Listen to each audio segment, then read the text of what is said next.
Sa kasagsagan ng pagdiriwang ng holidays sa Baguio, pumalo sa 230 pesos ang kada kilo ng kamatis sa palengke. Ang dahilan, demand at supply. Simula nung typhoon noong November 17 hanggang nung last year hanggang ngayon is halos kulang yung supply, mas maraming namimili.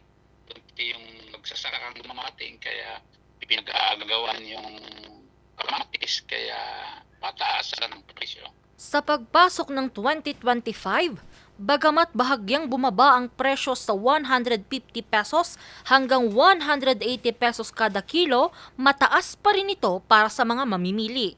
Ang kamatis bumaba compared to last December, pero nasa 100 pa rin siya. Hindi siya yung talagang bagsak na presyo. Parang effect siya ng mga dumaang bagyo, kaya yung supply limitado pa rin.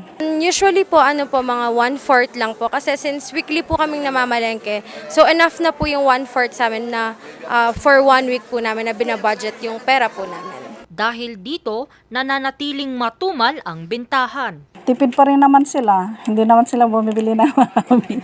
Pero yung parang i-consume lang kasi mahal pa rin yung more than 100. Mayroon naman po ma'am. Kahit papano, paunti-unti, 1/4, 1/2 ganun. Nakakabenta pa rin kahit na ganito yung price natin.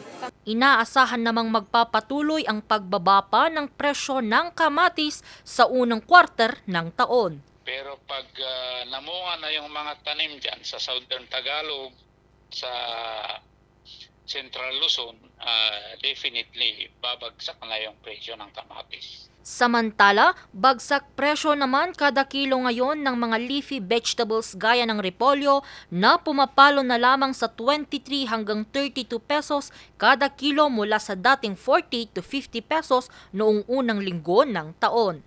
Angel Arquero, RNG News.